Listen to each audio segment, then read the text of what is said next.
কোথায় আছেন মাশরাফি? শেখ হাসিনা সরকারের পতনের পর এই প্রশ্নটা ছিল সবার মনে। ক্ষমতাচ্যুত দলের সংসদ সদস্য তারকা এই ক্রিকেটারও কি পালিয়েছেন নাকি গা ঢাকা দিয়েছেন দেশেই? উত্তর দিলেন মাশরাফি বিন মুর্তজা নিজেই। মুখ খুললেন তিনি, জানান দিলেন নিজের অবস্থান। বরাবরই স্রোতের বিপরীতে চলা মাশরাফি পারেননি ছাত্র আন্দোলনে স্রোতের বিপরীতে হাঁটতে, যার পরিণতি হয়েছে ভয়ঙ্কর। সরকার পতনের সাথে সাথে হারিয়েছেন সংসদ সদস্য পদ। বিক্ষুব্ধ জনতার আগুনে শখের বাড়িটাও পুড়ে হয়েছে অঙ্গার। এরপর প্রায় 10 দিন পেরিয়ে গেলেও চুপ ছিলেন মাশরাফি। তবে 14ই আগস্ট নীরবতা ভাঙলেন মাশরাফি। একটি অনলাইন গণমাধ্যমের মুখোমুখি হন এই তারকা ক্রিকেটার। জানান আন্দোলনে কেন তার নীরব ভূমিকা ছিল, কেন চুপ ছিলেন তিনি।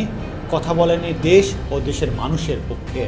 এই নিয়ে মাশরাফি তার দীর্ঘ সাক্ষাৎকারের এক অংশে বলেন, সবাই যখন চাচ্ছিল যে আমি কিছু একটা বলি বা স্ট্যাটাস দেই, তবে আমি ভাবছিলাম যে যদি কিছু লিখি বা মন্তব্য করি সেটার সম্ভাব্য পরিণতি কি হতে পারে। অনেক কিছু ভাবছিলাম আর কি। রাজনীতি যে তার পথের সামনে বাধা হয়ে দাঁড়াচ্ছিল, তার বাক স্বাধীনতা কেড়ে নিচ্ছিল, তা প্রমাণ হয় মাশরাফির আরও একটা বক্তব্যে, যেখানে তিনি বলেন দলের বাইরে গিয়ে কিছু করতে হলে আমাকে পদত্যাগ করতে হতো, কিন্তু সময়ের বাস্তবতা আলাদা। ওই সময় যদি পদত্যাগ করতাম তাহলে আরও বড় কিছু হয় কিনা বা পরিস্থিতি আরও খারাপ হয় কিনা, এরকম অনেক কিছু ভাবতে হয়েছে। তবে তিনি দাবি করেন ছাত্রদের সাথে কথা বলতে চেয়েছিলেন তিনি। বলেন, আমি কিছু করার চেষ্টা করিনি তা নয়, আমি শুধু কিছু লেখার ভাবনাই থাকতে চাইনি।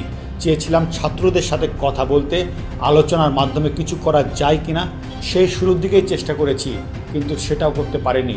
সব মিলিয়ে ব্যর্থ হয়েছি। যে দেশ আর দেশের মানুষ তাকে এত ভালোবাসা দিল, তাদের প্রয়োজনে সাড়া দিতে না পারার আক্ষেপ আছে মাশরাফিরও। তিনি বলেন, এই কষ্ট থাকবেই, হয়তো আজীবন থাকবে।